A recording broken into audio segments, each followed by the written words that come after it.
Agradeço aí a autorização de todos vocês aí. Boa noite a todos.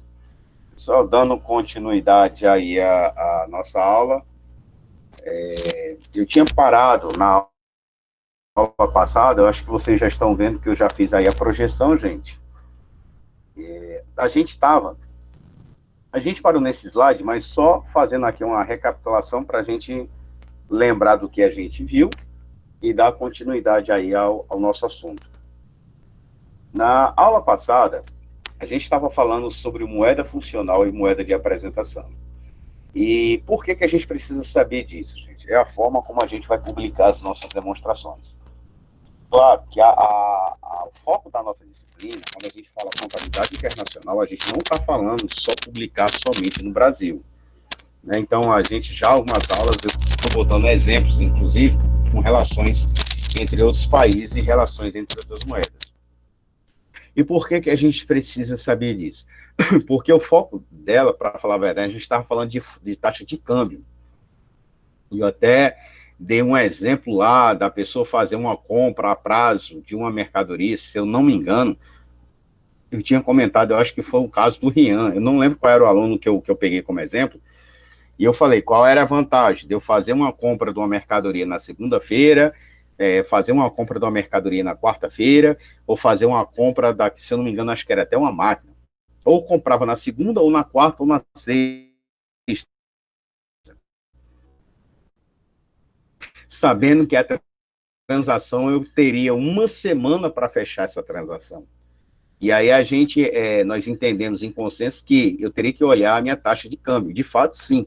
Aí você diz assim, sim, mas eu tenho que fazer uma análise, tanto para quem vai comprar, para quem vai vender. Para quem vende, se a taxa de câmbio está maior, é vantajoso. E o inverso, no caso, é para quem compra. Então, são relações inversamente proporcionais. Para quem compra, a vantagem, se eu estou pensando em mercado exterior, não estou falando aqui em Brasil, para quem está adquirindo um determinado produto, são melhor para quem está adquirindo, para quem está comprando. E o inverso é do outro lado, para quem está vendendo. Então, quanto maior for a cotação da moeda para quem vende, melhor é. E por que eu preciso saber disso, gente? A gente está trabalhando aqui na nossa disciplina uma visão diferenciada, porque a gente pensa assim, professor, mas a empresa lá que eu trabalho, hoje você pode estar trabalhando numa microempresa. Então, você só vê a moeda funcional, que é a moeda em reais. Professor, só trabalho com MEI, só trabalho com EPP. Mas agora vamos pensar numa outra situação. E se você tiver a oportunidade de trabalhar no escritório de empresas que têm maciçamente exportações, ou trabalha com comércio exterior, ou você pode vir a trabalhar numa média empresa. É interessante que nós saibamos também diferenciar essa outra parte de contabilidade. Então, por que eu digo essa outra parte de contabilidade? Porque, essencialmente, ou de forma resumida, quando a gente fala moeda funcional, aqui é a moeda do ambiente econômico principal que a entidade opera. O que eu estou querendo dizer com isso? A moeda funcional do Brasil é o real. Por lei, todas as empresas aqui no Brasil são obrigadas a publicar suas demonstrações contábeis em reais. Mas como existe em toda a lei, salvo exceções. Exemplo, a Petrobras, por ela ter várias comercializações no mercado exterior, ela é autorizada a fechar as suas demonstrações também em outra moeda. Quem autoriza isso? Aí é o governo federal. Então, não é o Conselho Federal, é o governo, é o Ministério da Fazenda, lógico, também junto com o Ministério da Economia, existe essa autorização, que aí são as exceções à lei. As grandes empresas brasileiras que têm grande participação no mercado. Exemplo, a Interview Ambev. A Interview Ambev, os donos são brasileiros, né? Os majoritários. Eles, para falar a verdade, é o tipo da empresa que publica em vários tipos de moedas. Então, eles são autorizados por conta do porte e da dimensão mercadológica que eles têm. Não é só porque eles são grandes portes.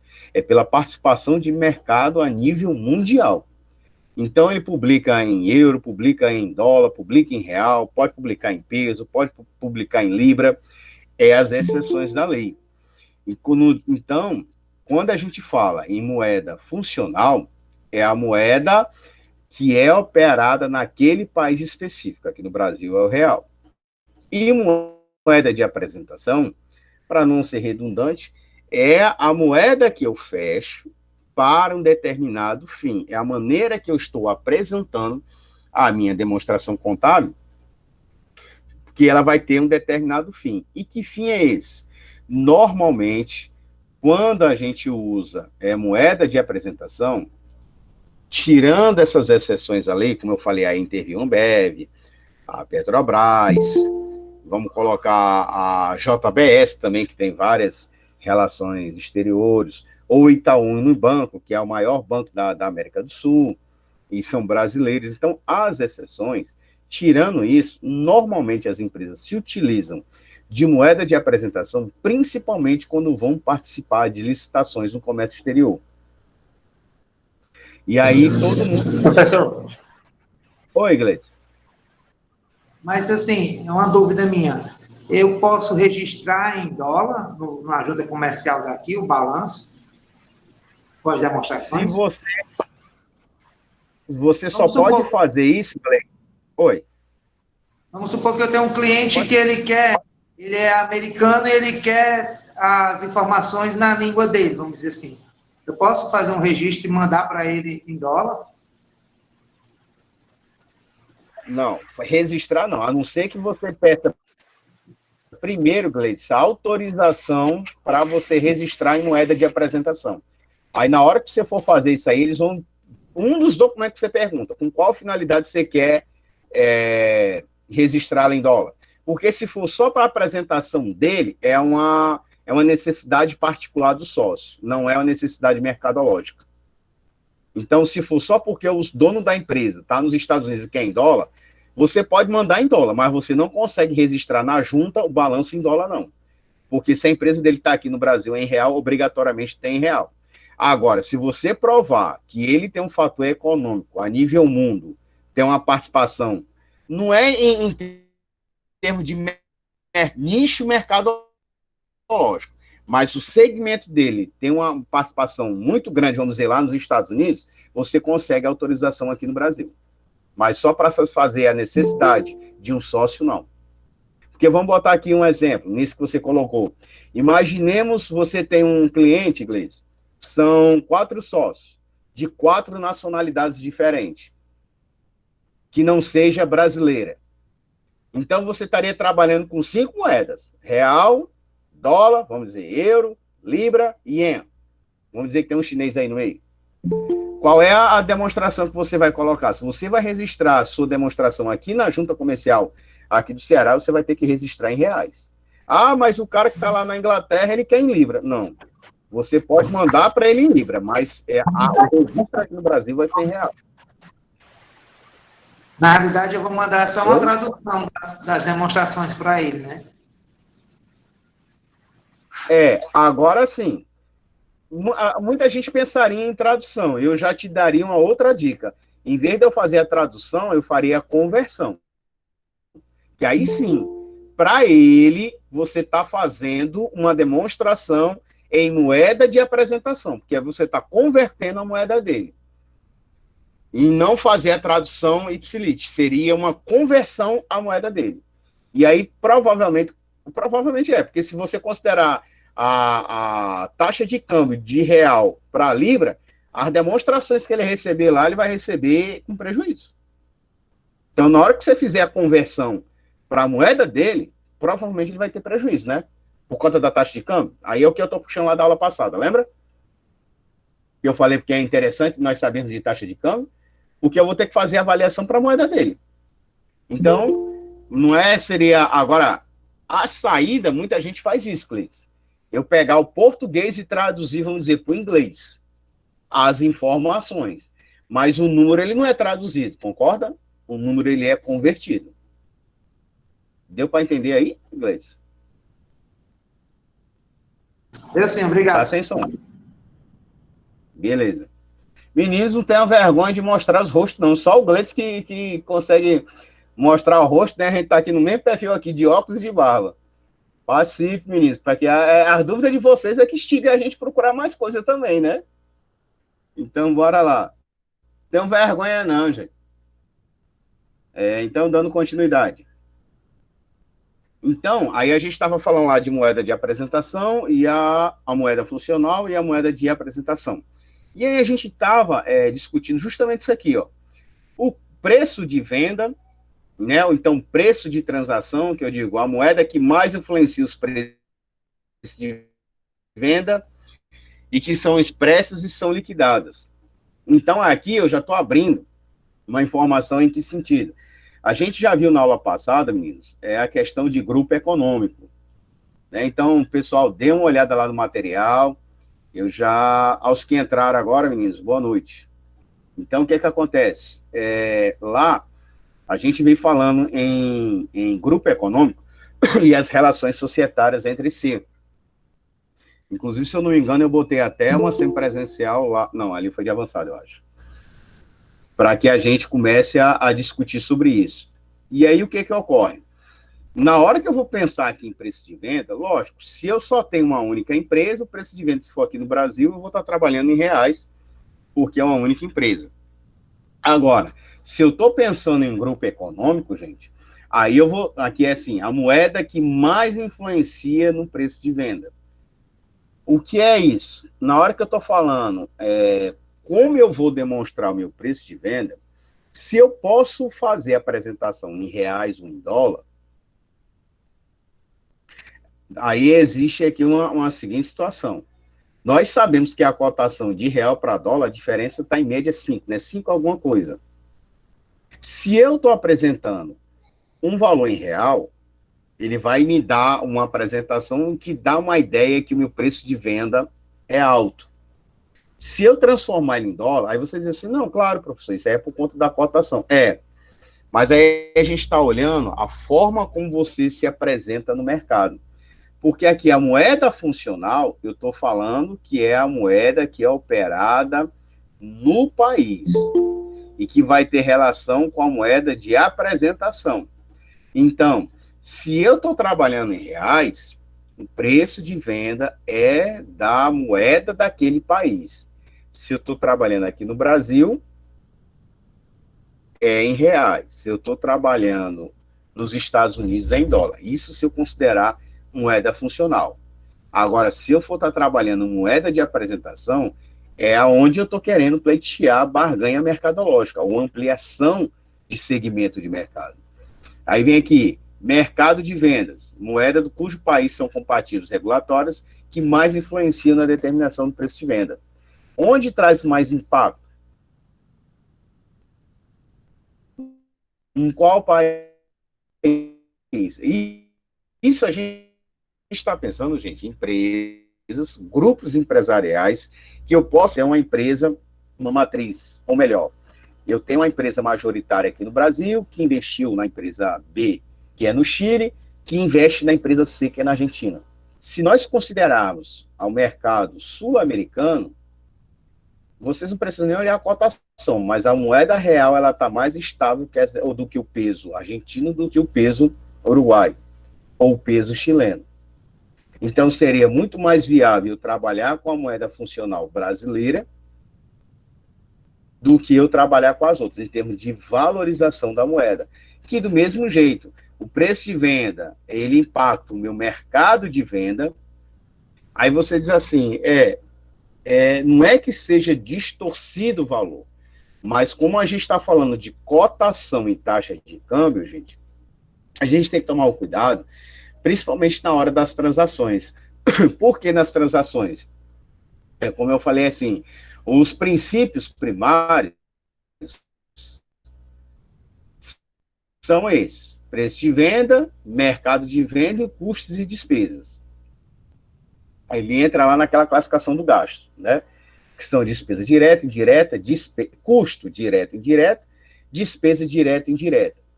E como é que eles, tanto que eu botei aqui, moeda que mais influencia para o fornecimento de bens e despesas. Por quê?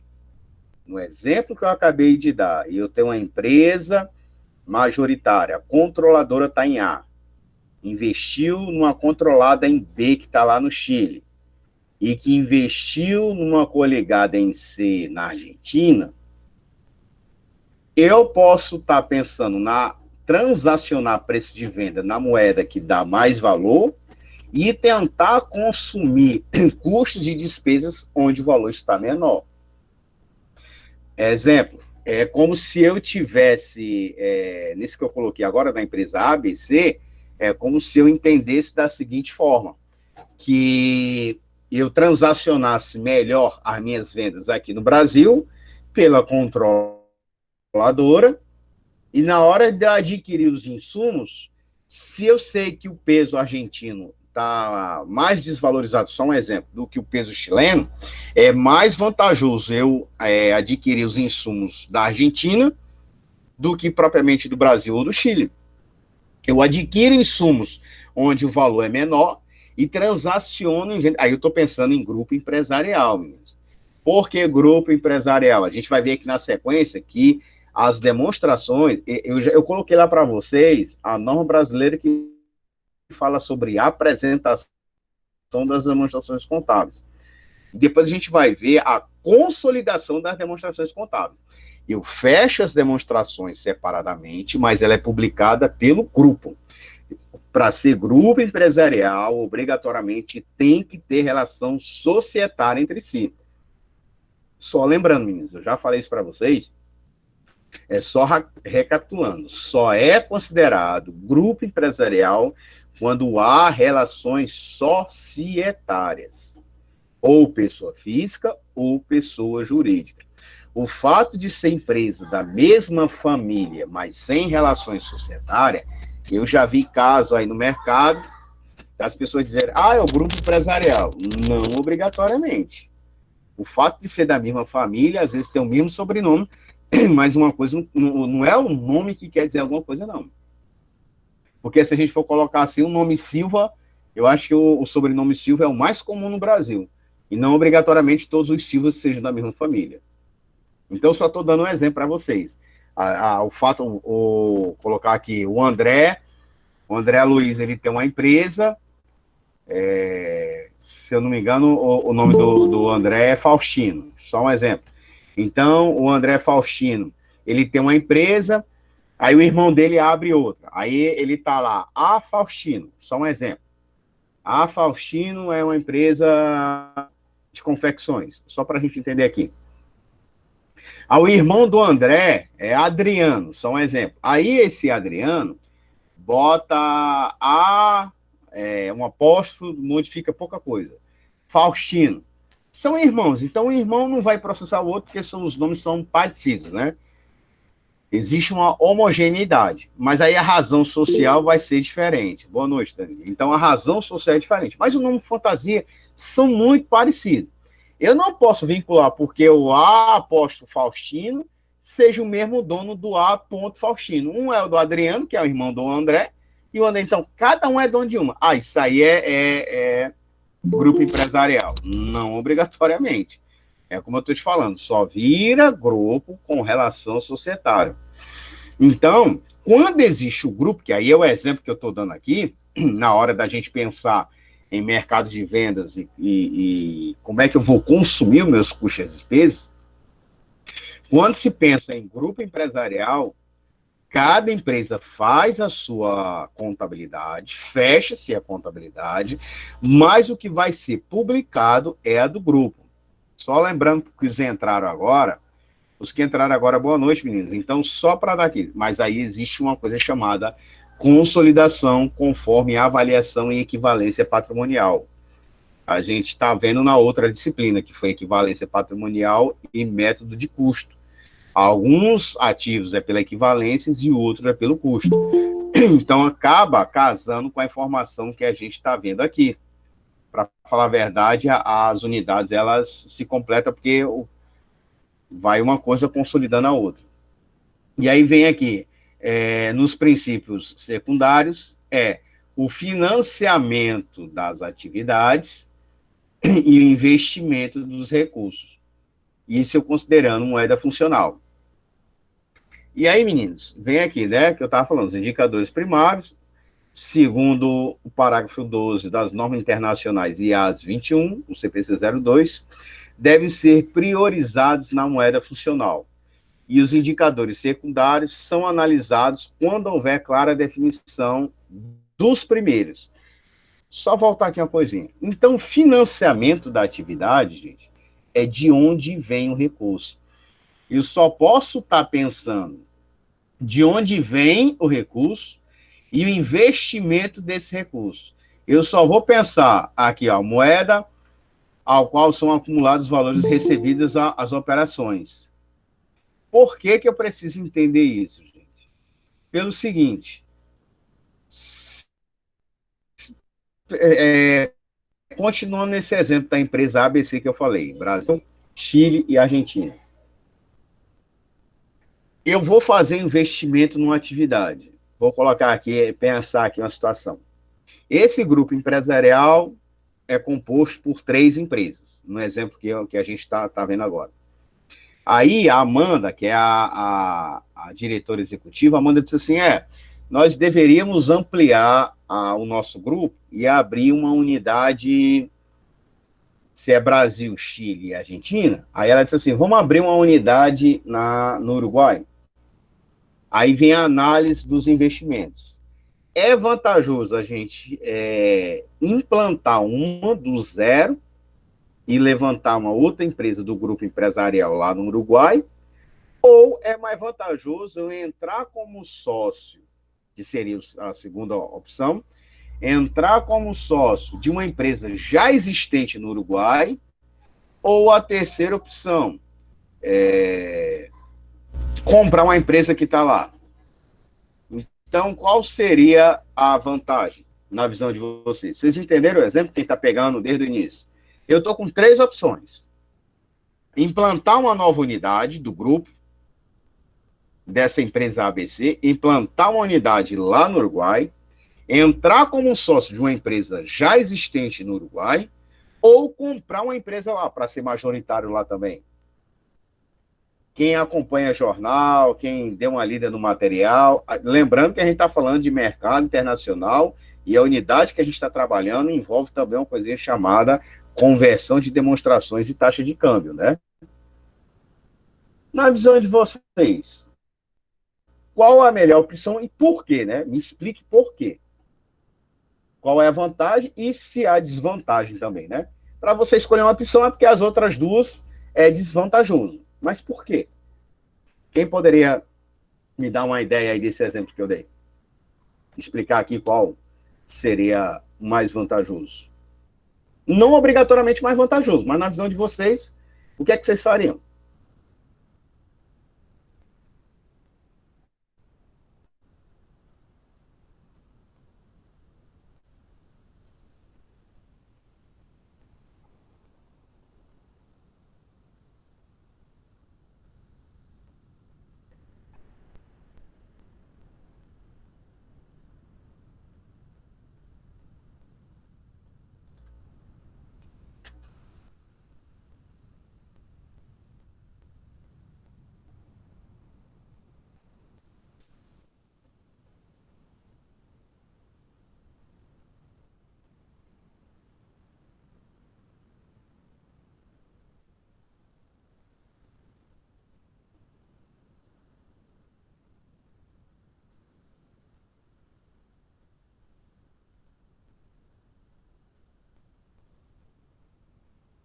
É o que eu falei, né? Então a gente tem um grupo empresarial e aí eu tô como diretor, eu coloquei a Amanda, né? Mas eu vou botar aqui o exemplo. Eu botei aqui a situação. O grupo empresarial é as empresas que eu falei, a ABC que eu estou seguindo aqui a linha de raciocínio. Então, nosso grupo empresarial hoje é composto por 3 empresas, em 3 países diferentes, que foi o exemplo que eu estava colocando. E aí, eu sou um dos diretores, faço parte lá do conselho. E aí, a dúvida eu estou querendo ampliar os negócios do grupo empresarial lá para o Uruguai, considerando que é Brasil, Chile e Argentina. E a decisão que a gente tem que tomar é o seguinte: a gente vai fazer ampliação e eu tenho 3 propostas. Uma é abrir uma outra unidade do grupo empresarial no Uruguai, que eu vou trabalhar com outra moeda. A segunda opção é eu entrar como um sócio de uma empresa já existente lá, aí que tipo de sociedade, se é por equivalência, se vai ser coligada, ou ela vai ser majoritária, ou eu comprar 100% da empresa para ser controladora. Eu tenho 3 opções. Aí a pergunta que eu fiz a vocês é qual a opção vocês me indicariam fazer e por quê? Não é dizer que é mais vantajoso. Só que tem que considerar as notícias que está de mercado, o material que a gente já leu. Aí eu quero assim, eu quero tomar uma decisão e eu não sei qual das 3. Mas eu quero saber a opinião de vocês, desse contexto que a gente está discutindo. O que é que eu deveria fazer e por quê? Professor,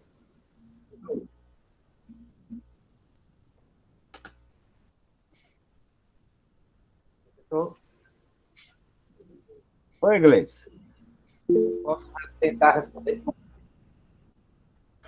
Fique à vontade. Eu optaria por ou comprar 100% da empresa e virar controladora, ou abrir uma nova lá. Mas abrir uma nova é uma perspectiva muito, vamos dizer assim, muito inconstante, porque ninguém sabe, imprevisível, vamos dizer assim. Porque você vai ter um investimento muito alto por alguma coisa nova, num país novo, sem muitas pessoas lá e tudo. Então, eu acho que eu iria consultar e pesquisar uma empresa nova lá. Mas eu ainda optaria por abrir um no Uruguai, no país novo. A tendência é crescer e abrir mais comércio. No caso, você faz opção por Vou comprar abrir uma já uma que nova esteja unidade, não. Ou seria comprar, então. isso, 100%.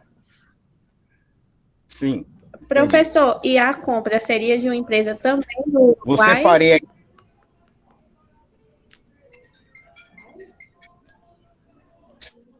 Sim.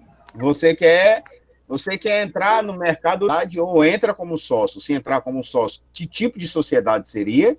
Ou ser o majoritário dela, né? Ser a controladora, que seria comprar ela toda, 100%. Mas no Uruguai. Eu também acredito que seja melhor comprar 100%.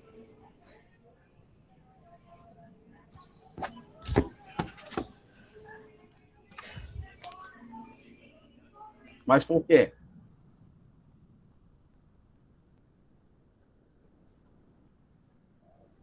Por que que é melhor comprar o O 100%? custo-benefício, a implantação, a demora, o tempo de colocar essa empresa, vamos dizer, em atividade, em maturidade, vai ser melhor relacionado se você já adquirir 100%, já está em atividade. Claro, fazendo valuation, fazendo toda a análise. Né?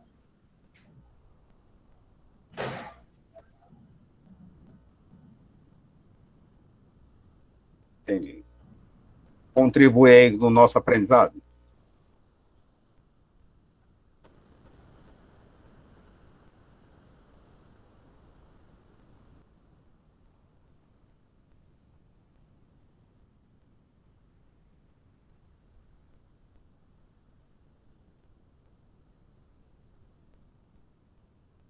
Nada, menino.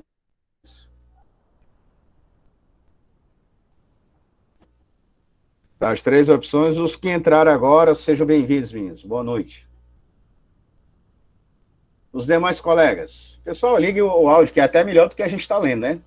Até porque eu estou olhando para o slide aqui. Liga o microfone de vocês e participe para a gente aprender um pouco mais.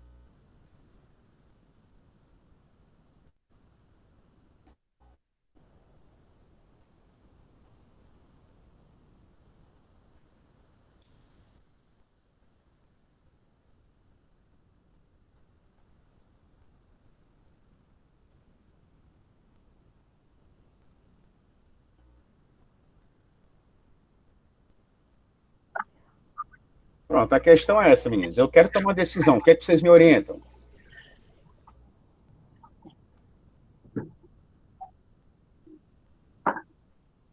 Professor? Oi, Marquinhos. Pronto. Como eu tinha colocado no chat aí, é uma questão muito complexa, né? Porque tem que levar em consideração vários fatores. A questão cambial, a questão da mão de obra, até mesmo a questão do produto que será comercializado lá, o serviço será comercializado lá. É uma coisa bem complexa.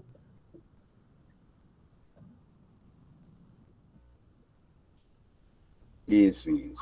Olha aqui, vamos ampliar aqui essas informações. Quando eu disse para vocês que eu tenho uma terceira opção de comprar lá 100%, tem um outro detalhe aí também. Se a empresa estiver bem relacionada no mercado interno, aí eu vou pegar um gancho. Na hora que eu for fazer a valorização, que é o valuation da contabilidade, eu vou gastar mais. Porque se a empresa estiver consolidada lá no mercado interno, ela é mais cara. Ela passa a ser mais cara. Então, eu vou ter que desembolsar mais. Então, eu vou ter que ter um gasto maior também. E aí, a partir do momento que eu compro uma empresa 100%, será que... E o detalhe, a compra 100% é com tudo, com funcionário, com tudo? Porque a gente está falando 100% contabilmente falando. Eu vou ser majoritário, vou ser controlador, que era a terceira opção, né? Das três que eu coloquei para vocês, eu preciso tomar uma decisão. Mas se eu comprá-la 100%, é o que a gente chama de comprar empresa fechada, inclusive com funcionário com tudo, dependendo de como seja a cultura organizacional, além de eu desembolsar um valor mais alto, mesmo considerando a taxa de câmbio, eu vou ter que dizer, porque se a empresa estiver bem no mercado e eu vou ter que pagar por isso, aí eu vou ter que fazer uma valorização dela, tem que analisar o goodwill, provavelmente vai ter ágio, porque a empresa está bem mercadologicamente, considerando lá o mercado do Uruguai. Então, eu vou pagar mais. Outra, eu não considerei nesse investimento, assim, pelo menos dos que participaram, Vitória, Gleidson e Marquinhos, vocês não comentaram da questão da cultura organizacional, porque se tem funcionário lá dentro e eu estou comprando com tudo, até eu implantar a minha política de trabalho, a forma como eu pretendo trabalhar lá, pode levar um tempo, e isso pode gerar prejuízo. Então, são fatores, não é só o fato de eu comprar propriamente dito o lado financeiro. É complexo, de fato mas é que eu digo, eu quero tomar uma decisão e perguntei a vocês. Eu tenho 3 formas. Todas as 3 formas têm vantagens e têm riscos.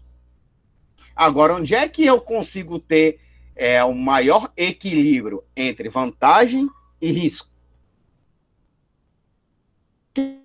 Ter risco, qualquer negócio, qualquer segmento, qualquer empreendimento empresarial, é óbvio. Qualquer empresa tem risco.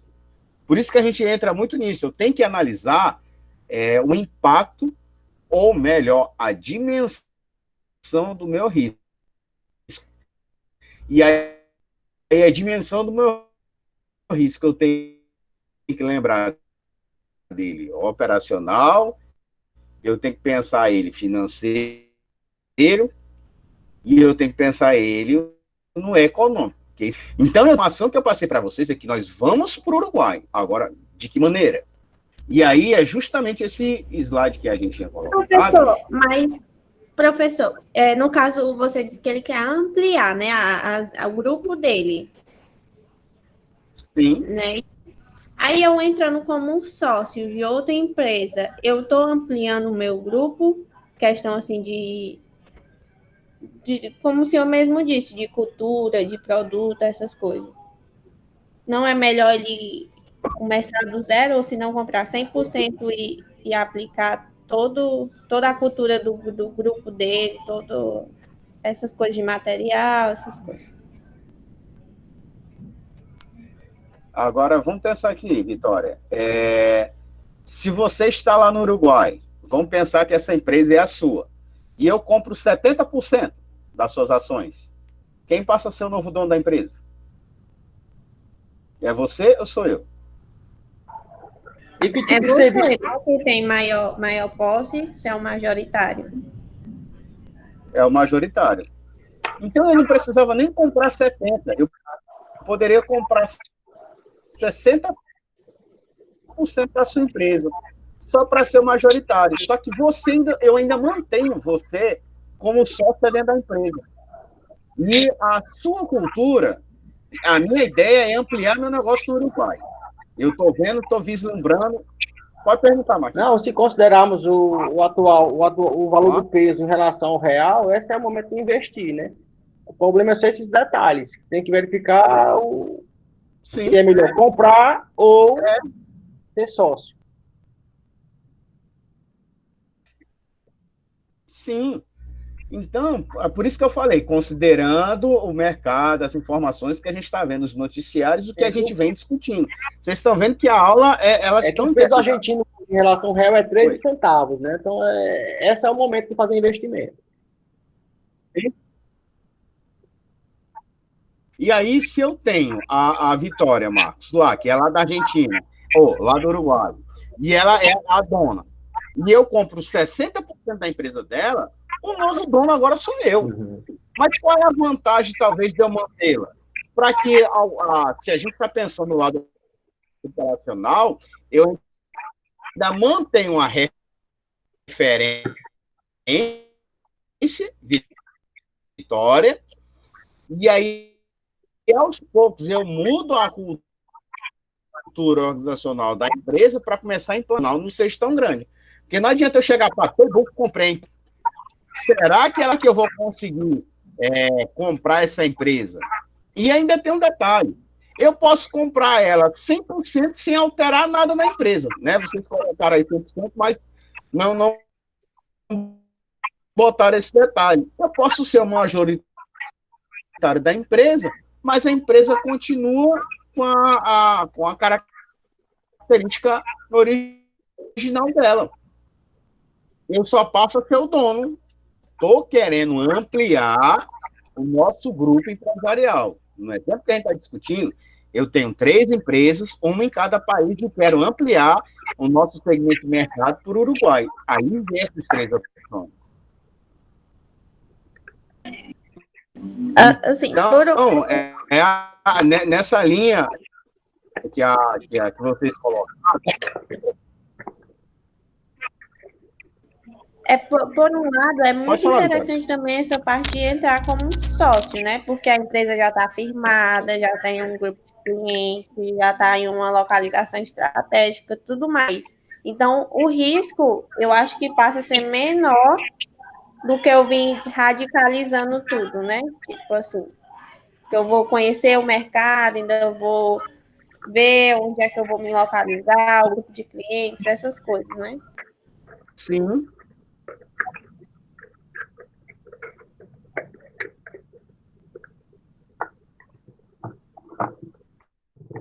Sim. Ó, deixa eu... É igual aquela ideia, né? Só a questão... só dar um exemplo aqui para vocês, num ponto que eu quero ver se vocês entendem aí. Né, nesse exemplo que a gente deu. Ele é complexo? Mas olha um contexto aqui interessante. A Vitória cria uma bolsa moderna e não existia outra bolsa igual a da Vitória. Aí ela começa a vender, porque é novidade, vendeu igual água. Aí a Amanda viu, ou então a Samanta viu lá a bolsa da Vitória e criou uma parecida. Começou a vender também do mesmo jeito. E aí, sucessivamente. Aí vai o André, vai o Gleidson, vai o Marcos. Daqui a pouco tem 5, 10 pessoas vendendo o mesmo produto. O que ocorre? A Vitória, que foi a pioneira, ela conhece o mercado. Os outros que estão vindo depois estão indo no embalo porque a Vitória está ganhando dinheiro e vai dizer assim, então, se ela está ganhando dinheiro, eu vou vender a mesma coisa e vou também ganhar o dinheiro. Talvez o segundo, o terceiro, até um certo ponto, vai ganhar dinheiro. Mas vamos imaginar, até o 10º ganha. O 11º para frente já não vai ganhar mais. Marquinhos? Professor, mas ela está fabricando essa bolsa aqui no Brasil? Não, eu só estou dando um exemplo assim. Por ela conhecer o mercado, se torna mais favorável para ela, Marcos, porque ela conhece o mercado. O que é que esse contexto tem a ver com o exemplo que eu dei? Se eu vou investir no Uruguai, é abrir a minha unidade lá, mas eu não tenho conhecimento de como é o mercado interno, então não é viável comprar 100% a empresa. Eu poderia fazer o seguinte. Mas eu poderia terceirizar o serviço ou no Uruguai ou na China, que a mão de obra é bem mais em conta e o material. Sim, aí você está vendo que você já começa a ter amplia a percepção de investimento. Como eu vou fazer esse investimento? Que é o que a gente está falando. Aí, nos princípios primários, eu tenho que analisar meu preço de venda e meu custo. Eu até falei assim, um pouquinho antes lá, vai estar na gravação, vocês vão ver. Eu posso pensar um preço de venda numa moeda e adquirir o custo numa moeda de valor menor, que aí cai no que o Marcos acabou de falar. Eu estou pensando aqui, se for no Brasil, eu vou terceirizar esse serviço para a China, para o Paraguai, onde a mão de obra seja mais barata. Processo de exploração? Não, eu estou dizendo a forma de onde eu vou consumir meu custo e minhas despesas, onde seja mais vantajoso. Então, se eu, nessa proposta que eu tenho, de eu abrir uma nova unidade no Uruguai, entrar como sócio no Uruguai, ou comprar 100% da empresa, hoje, em termos de moeda, a moeda uruguaia está bem mais barata do que o do Brasil. Mas se eu não tenho conhecimento ou propriedade mercadológica do Uruguai, aí eu concordo com você, Vitória. É melhor entrar como sócio. E nem que depois eu compre ela toda. E eu continuo a cultura da empresa e começo a adaptar para a minha realidade, para a minha proposta. Porque se a ideia, no exemplo que eu dei, é que eu quero abrir uma unidade lá, eu quero ampliar o meu segmento. Lembra lá das aulas passadas. O investimento ele tem duas formas. Ele pode ser de forma para ampliação ou de forma especulativa. Lembra que eu disse isso? Especulativa eu invisto na empresa para ganhar dinheiro. Eu compro ações, a empresa ganha dinheiro e eu ganho junto. Está lá nas aulas anteriores, o material está lá. Então, gente, é uma sequência de linha de raciocínio. Então, essa forma, é complexo? Mas isso acontece na realidade. Talvez não aconteça na realidade da empresa que vocês trabalham hoje. Mas é aquilo que eu lhe falei. Quem sabe, daqui a um tempo, ou menos tempo ainda, para quem pretende aí, porventura, vir ser auditor, final do ano agora a gente vai ter seleção para Ernst Young, para KPMG, para Prime, todas elas, e é esse tipo de empresa quando você trabalha em auditoria nas empresas, nas Big Four, que a gente chama, né? Você tem que ter noção disso. E ganham bem, né? São bem remunerados os trainees lá, para quem pretende aí fazer carreira na auditoria. Então, a identificação da moeda funcional. Aí eu pretendo, dentro desses indicadores primários e secundários, indicadores adicionais para entidades do exterior. Aí é o exemplo que a gente está dando agora. Grau de autonomia, frequência de transações com entidade que reporta a informação. A controladora do grupo empresarial está onde? No exemplo que eu dei, está aqui no Brasil. Então, frequência de transações, suficiência de caixa para manutenção das atividades no exterior. Aqui entra a questão da cotação. Então, é claro, se a cotação são díspares, e essa variação é um grau relativamente alto, por exemplo, pegar real para dólar. A gente está botando 5 para 1, né? Ou 1 para 5. Se você botar $1, são R$5. Então, uma moeda, se o cara que está lá dos Estados Unidos investiu aqui no Brasil, aí agora é um outro exemplo, né? O cara vai investir $1, é R$5 aqui. É vantajoso? Muito. Por causa da cotação. Sim. A gente está em uma crise econômica, então é vantajoso o cara, nesse mesmo exemplo, se o grupo econômico está nos Estados Unidos, o cara quer investir no Brasil, a hora é essa. É vantajoso? Claro. Talvez não pelo contexto sanitário, né, na questão de saúde, Mas, tirando isso, o cara investe agora e na hora que a situação da parte sanitária se resolver, vai ter um equilíbrio? Vai. A nossa economia vai ter uma retomada? Vai. Não esse ano. A gente não tem previsão de retomada econômica. Quando retomar, vai voltar ali para aqueles 2, 3, como era a variação até o ano passado. Mas hoje a variação está em 5. Uma empresa que está no mercado europeu, se ele investir aqui no Brasil, não é vantajoso. Está 6. Está 1 para 6. 6 é alguma coisa, né? Eu estou arredondando. Então, a empresa, vamos botar aqui, sei lá, da Suécia, da Irlanda, não conheço a Irlanda, mas vamos imaginar, uma empresa lá do ramo têxtil, de um ramo de alguma coisa, alimentos, bebidas, enfim, um cara investir aqui no Brasil, para ele é vantajoso. E aí a gente começa a olhar isso aqui. Também fluxo de caixa de entidade do exterior que afeta o fluxo de caixa para quem reporta a informação. E aí a gente já viu, quer dizer, quem está vendo comigo avançada, a gente falou lá do fluxo de caixa. Eu botei o modelo lá para vocês, coloquei lá a norma, os métodos direto e indireto. Então, eu estou gerando caixa? Claro que eu estou. Então, a gente começa a perceber, gente, na relação entre empresas, lógico, saindo daquela caixa, de novo, a nossa disciplina aqui não é para pequenas empresas, as empresas que transacionam em mercado internacional. E eu tenho que ter essa percepção e essa amplitude aqui de visão, literalmente.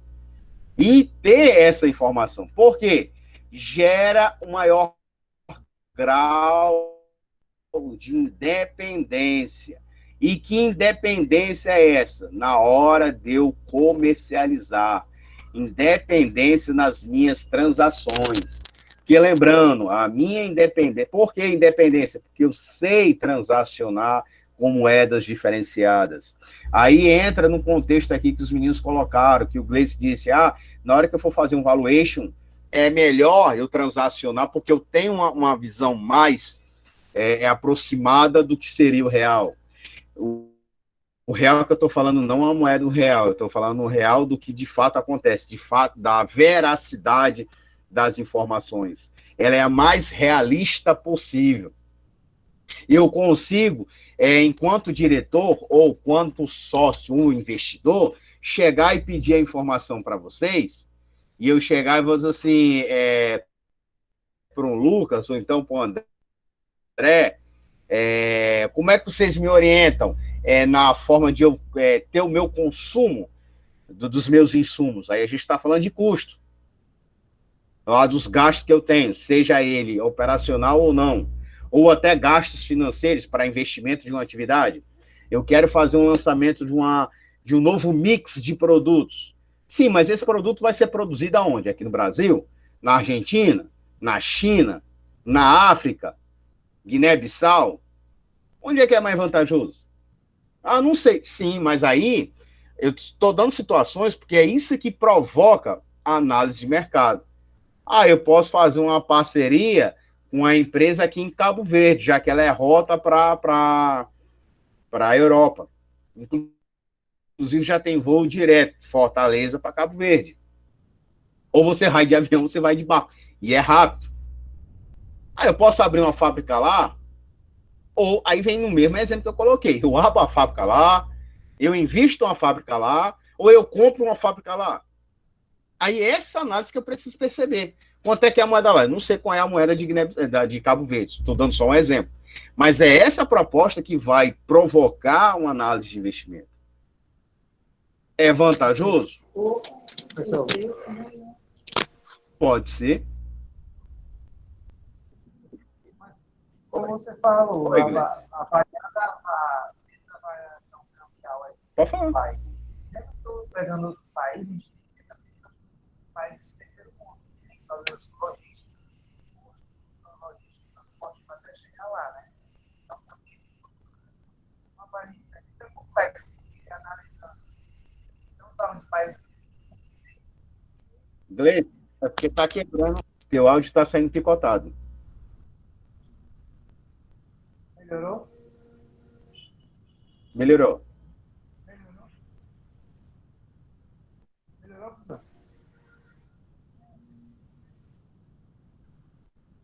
Tá bom. Dá, agora tranquilo. como eu estou falando, a variação dos Melhorou. países, Melhorou. Também.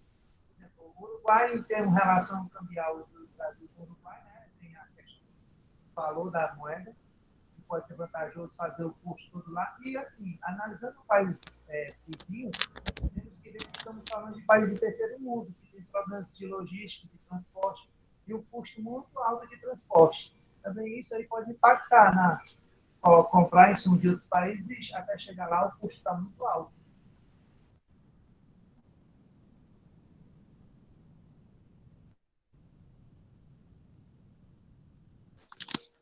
Sim. E essa inclusão dessa informação que você colocou, que tem que ser analisado. É mais vantajoso eu mandar produzir no Uruguai. Sim, mas a mercadoria vir de lá para cá? É mais barato produzir, mas também não. Aí é questão do transporte, a questão da logística. Eu consigo baratear a produção, mas o meu transporte logístico, ou melhor, a logística como um todo, é alto. Compensa? Porque se a logística for alta demais e ainda tiver perda de transporte, aí a gente está falando se for na parte da agricultura, né?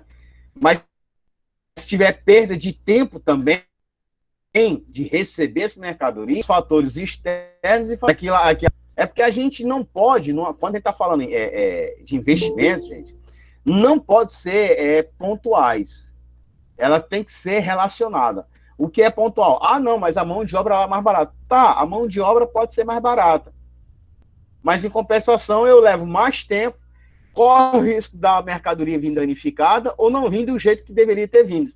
Aí são os riscos operacionais que você pode ter uma perda significativa no seu resultado. E ainda corre o risco, né? Se a gente puxar lá o gancho lá do conceito de gasto, desculpa.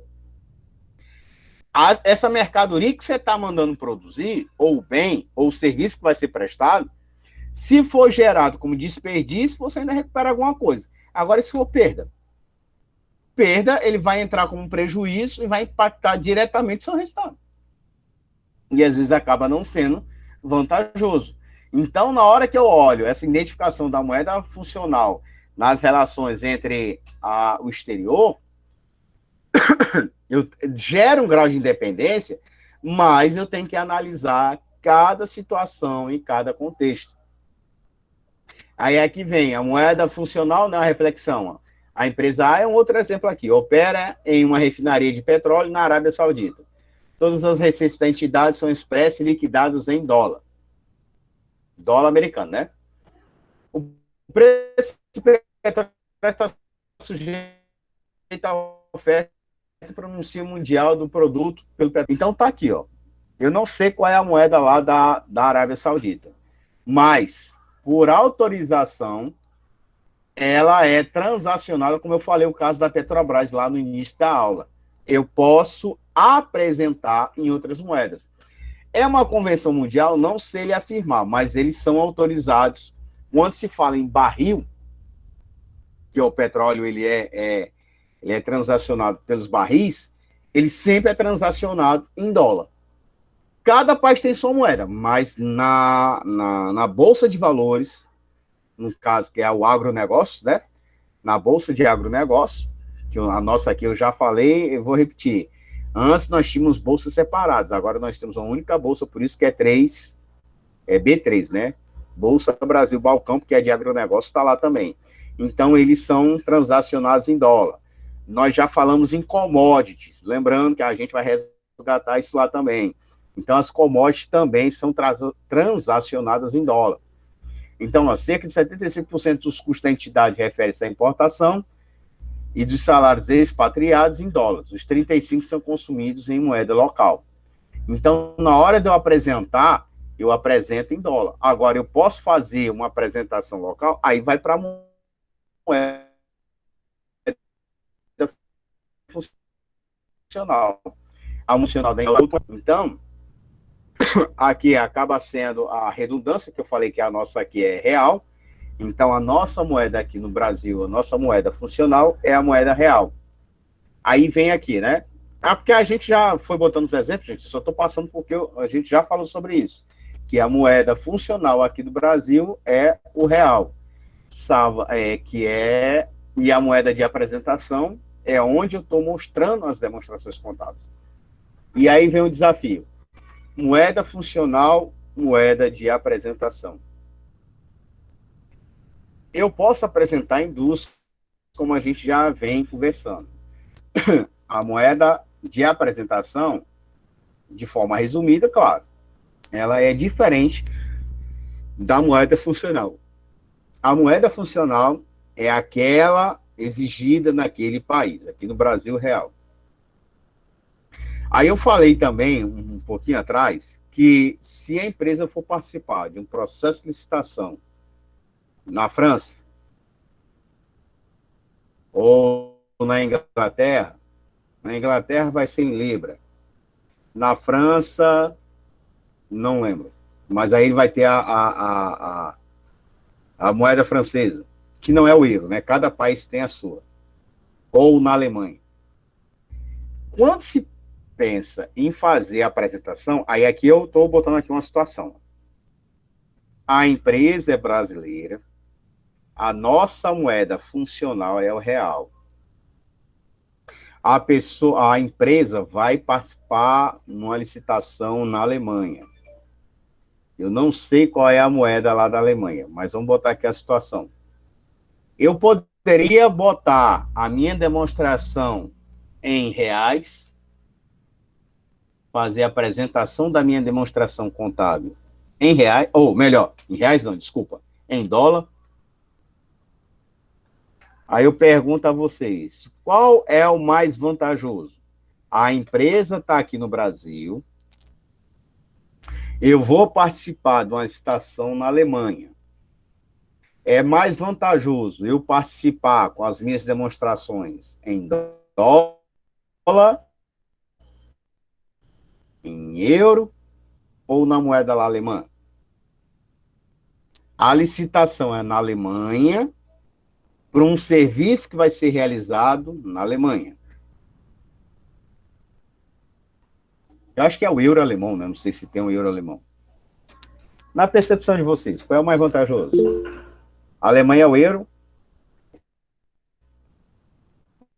O euro é da União Europeia, né? Mas a Alemanha em si tem alguma moeda? Vou pesquisar aqui, né?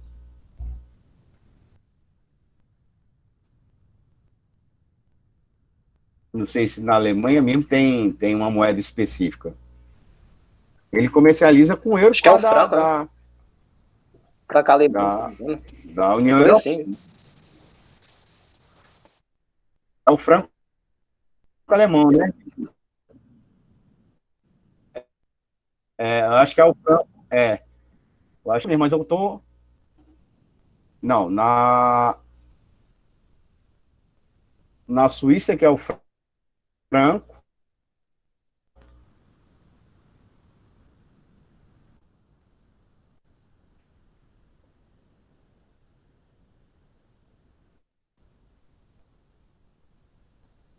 Pronto, vou.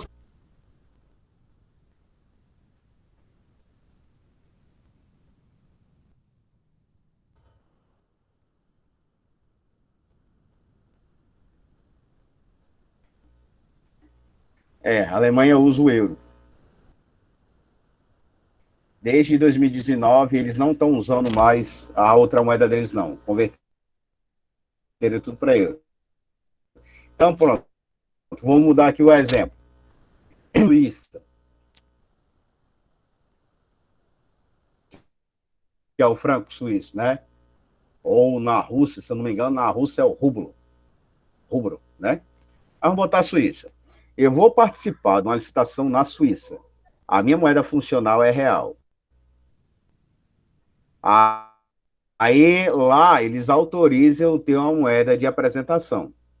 Eu posso apresentar em dólar, eu posso apresentar em euro, eu posso apresentar em franco suíço. Essa licitação é na Suíça para um serviço que vai ser realizado na Suíça.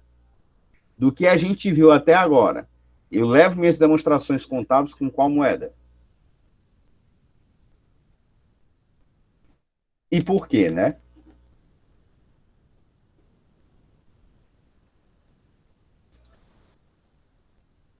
Eu tinha colocado a Alemanha, mas a Alemanha não ia dar certo, não. Qual é o mais vantajoso? Então, de novo, aqui no exemplo. Eu tenho a real, eu vou participar de uma licitação na Suíça para um serviço ser realizado na Suíça. Aí a moeda de apresentação. Eu levo minhas demonstrações contábeis com que moeda? Dólar, euro ou franco suíço? Agora, lógico, escolha um e explique por quê. Agora explique assim, é melhor, mas melhor por quê? Qual é a vantagem dessa escolha? A gente vai ter que entregar essas informações amanhã, até meio-dia, para dar entrada para participar da licitação, né? Já que a gente recebeu o convite, então a gente vai entrar dentro dessa linha. Qual seria o mais vantajoso do que a gente viu até agora? Porque a gente já começou a falar desse assunto na aula passada, né, meninos? Mas do que a gente está discutindo aqui, quem pegou aqui desde o início, qual é o mais vantajoso? Professor, na minha concepção seria de franco suíço, né? Até porque é uma questão de já vai convertido a moeda para facilitar, já que trata-se de uma licitação. Sim. Boa ideia, Marcos. Boa concepção.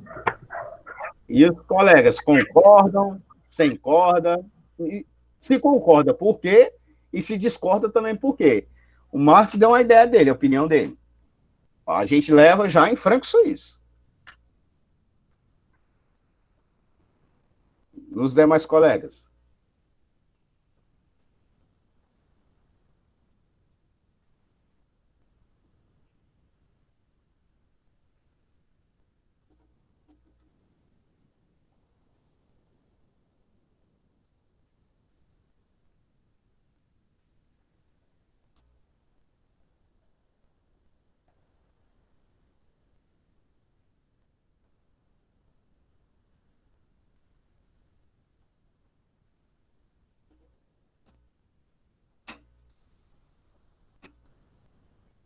Ninguém tem mais uma ideia, não?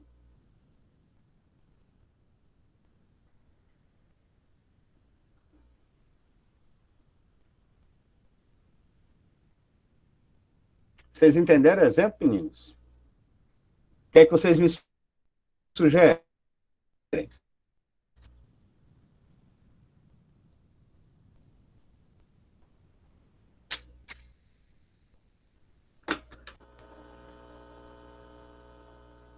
Só o Marcos?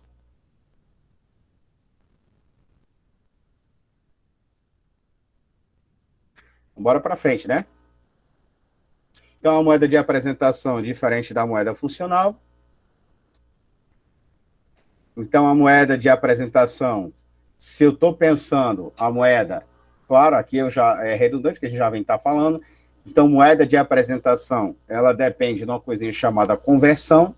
Aí aqui são os exemplos que eu estou colocando: o real com dólar, o real com peso argentino, com euro, ou com dólar de outros países. A moeda de apresentação, como eu vou fazer a conversão? Então, eu tenho que ter ativos e passivos. Eles são transacionados no câmbio do fechamento. A nossa contabilidade, eu fecho todo final do mês, isso, as operações mensais. A do meu exercício contábil, ela é fechada normalmente dia 31 de dezembro. Na contabilidade não considera esse negócio feriado. 1º de janeiro, 31 de dezembro é feriado. Não. Contabilidade, fechamento das demonstrações, eu não considero feriado. Então, ativos e passivos, eu vou fechar mensalmente.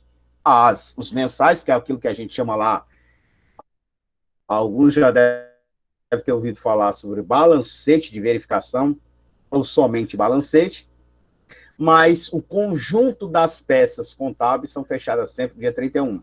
Já receita e despesa é pela data da transação. Pela data da transação, receita, despesa, ganho e perdas são pela data da transação. Aí é o exemplo que eu falei na aula passada, segunda-feira passada. Eu estava transacionando uma situação, se eu não me engano, acho que ou foi o Marcos ou foi o Rian. Eu falei, eu posso transacionar e eu tenho uma semana para fechar essa negociação. Ou eu faço segunda, ou quarta, ou sexta. E aí nós tivemos lá a ideia. E o resultado da conversação, caso tenha um impacto significativo, ele vai para outros resultados abrangentes. Então, esses outros resultados abrangentes, ele vai bater aqui lá no meu patrimônio líquido. E resultado abrangente, a parte dos alunos que estão aqui, eu falei lá na cadeira de contabilidade avançada na quarta-feira.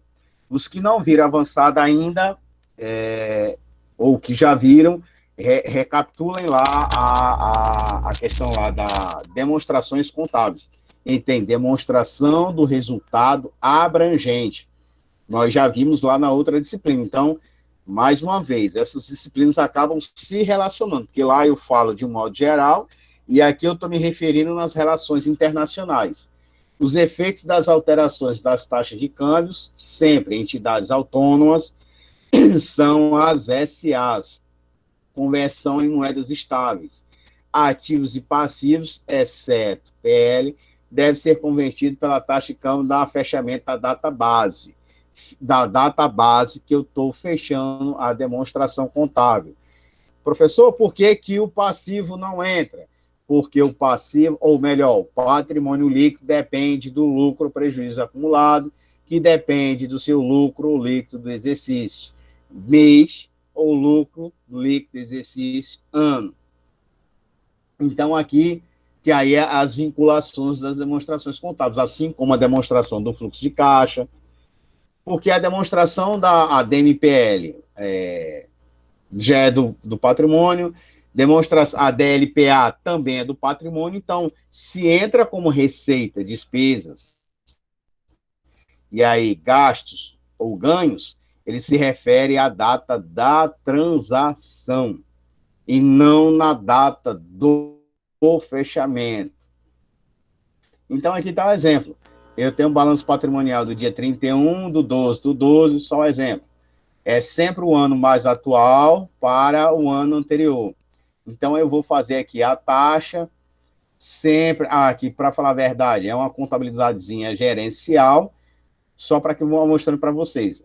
A moeda de apresentação, vezes a taxa de câmbio, a moeda de apresentação, aqui a de apresentação, e a forma como ele vai estar vindo. Para falar a verdade aqui, eu coloquei errado, que aqui não é moeda de apresentação, é a moeda funcional vezes a taxa é igual a moeda de apresentação. Então, a moeda real, isso se eu estiver aumentando, né, de 21.194, eu considerando a taxa, eu bati como foto aqui do Excel, era para ter colocado como um planilha mesmo. Então, a minha moeda funcional, aqui foi só um erro de digitação, menino, não é apresentação, é funcional. A moeda de apresentação é esse outro aqui por conta da taxa. O real é o que está dentro do país e por conta da variação cambial, no caso aqui ele está aumentando. Então, de 21.194 pulou para 57 mil. Então, é essa questão aqui da taxa. Isso aqui foi em 2012 e aqui em 2011. Então, você pensar 8 mil para 12 mil e 21 para 50, a forma como tem a variação cambial, não é que a informação seja distorcida, gente. Você traz uma outra visibilidade para a empresa. Foi o exemplo que eu perguntei ainda há pouco, que só o Marquinhos deu o seu comentário. Eu botei 3 situações. Qual é a mais vantajosa? Aí eu preciso analisar. Qual é o mais viável para a empresa? E qual é o mais vantajoso? Nem sempre o mais vantajoso é o mais viável e vice-versa. Então, porque agora, também fazer de acordo com a realidade, né? A veracidade das informações. Não pode ter ajustes. Aos efeitos na taxa de câmbio, conversão em moedas estáveis. Se eu estou pensando de euro para dólar, é estável. Então, são convertidos da taxa de câmbio da data respectiva das transações para uma taxa média. E aí sim é vantajoso. Aí aqui é um exemplo de uma taxa das conversões, né? A moeda real, dos custos, aí aqui é pela data da transação. Eu lair lucro antes do imposto de renda, então eu saí do valor de 7.423 para 16 mil. Agora, por quê? A receita foi transacionada a uma taxa de 2,1. O custo a 1,8. Depreciação foi... Aqui é despesa com depreciação, né? Porque eu estou na DRE, não é depreciação acumulada, meninos. Só lembrando.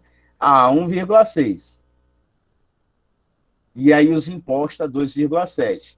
Eu preciso trabalhar com uma média. E isso em moedas estáveis. Esse ano foge à exceção. Então, moeda de apresentação diferente da moeda funcional, claro, taxa de câmbio do fechamento, 4,20. Taxa de câmbio média do mês, 3,5. Então, eu utilizo... E aí a conta, ativo, passivo, eu falei para vocês, ajuste e avaliação patrimonial. E ele vai lá no que?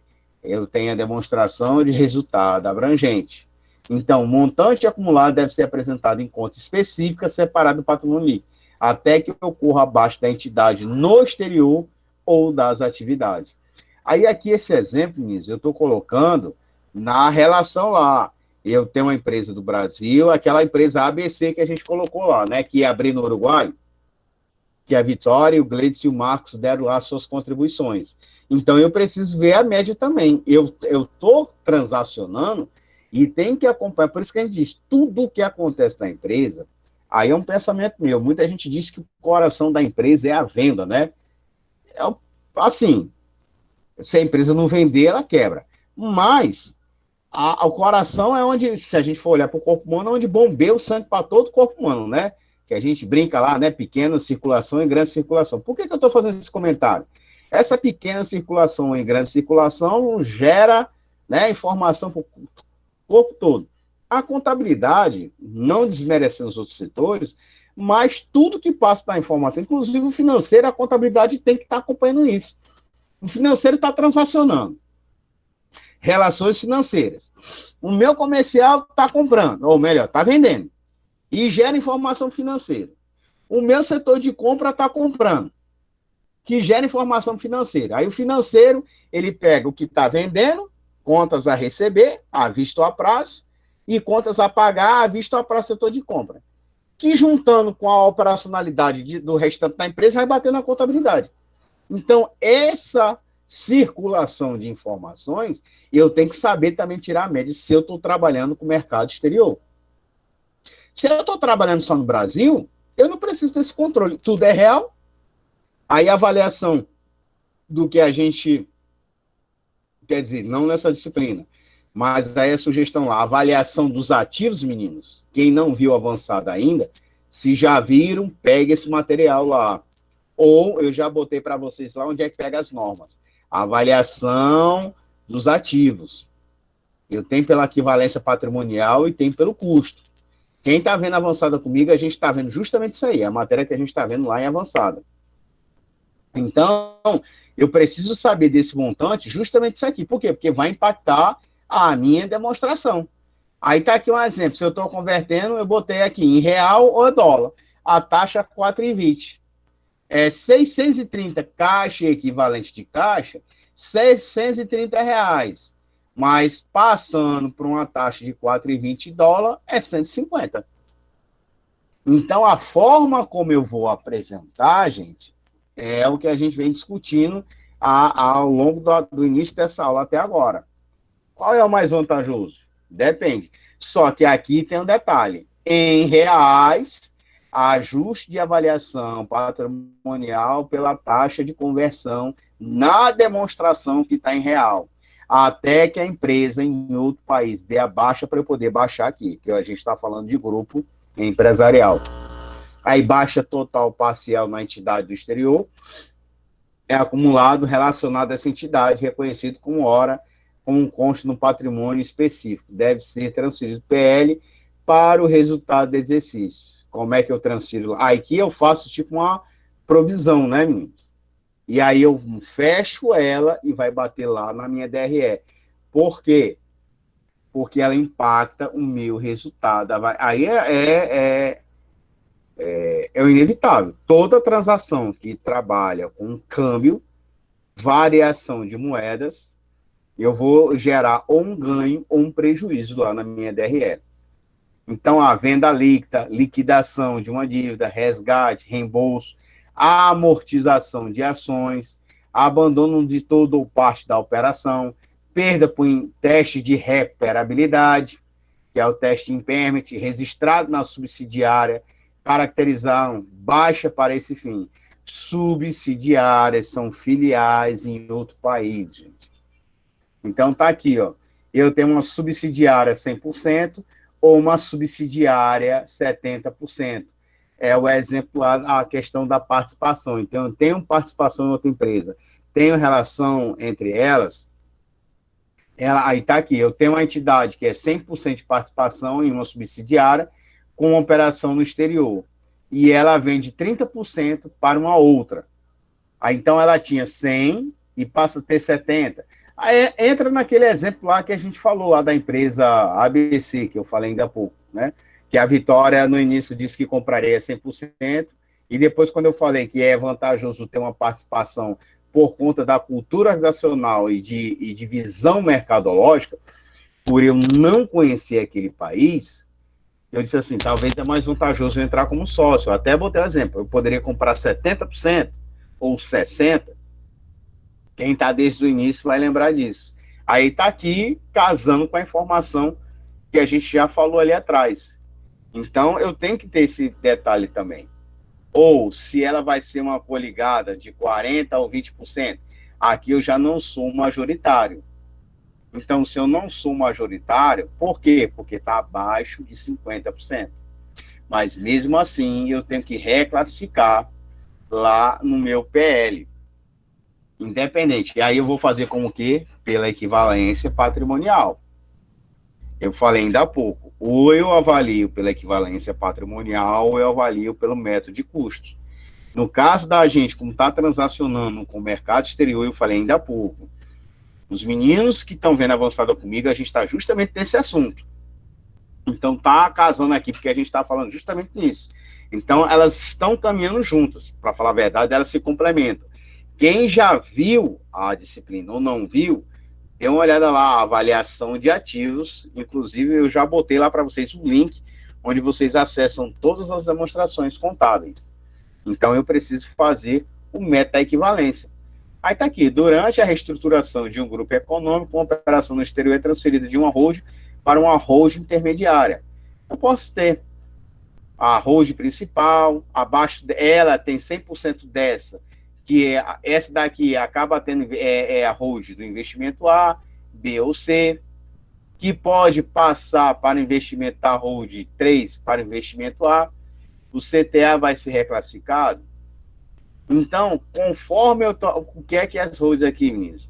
Eu estou fazendo aqui uma situação que eu tenho que transacionar.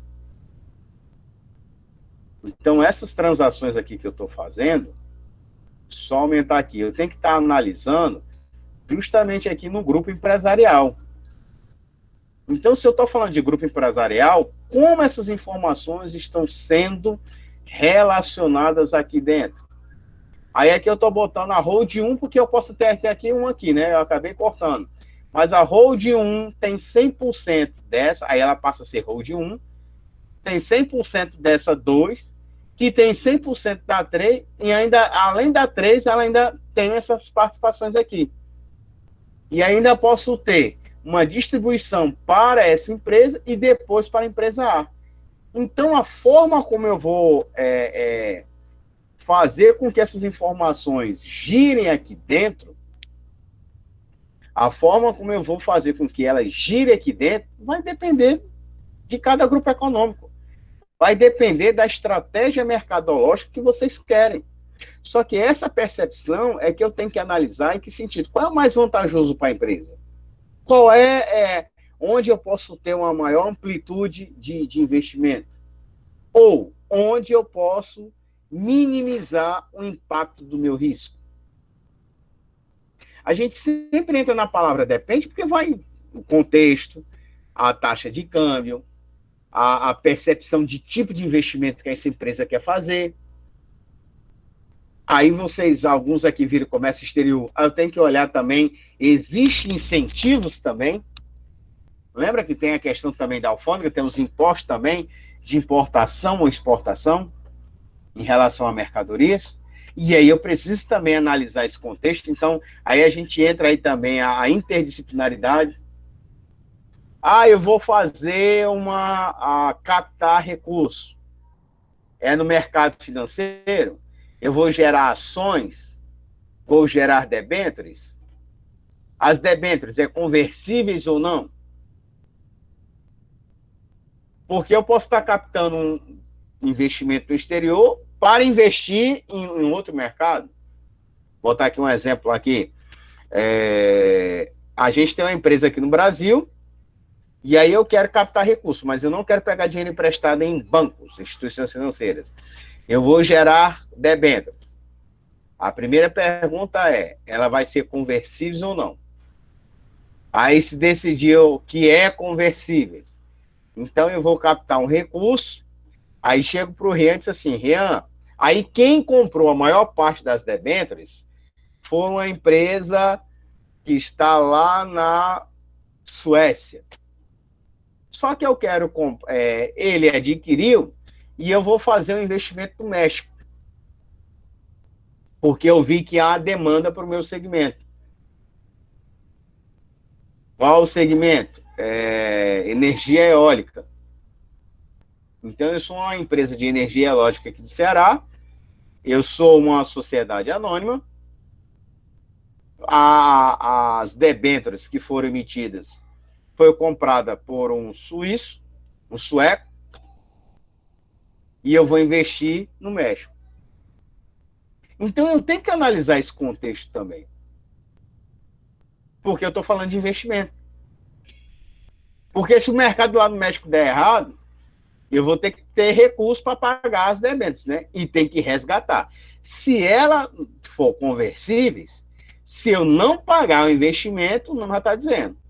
Ele deixou de ser investidor para virar sócio.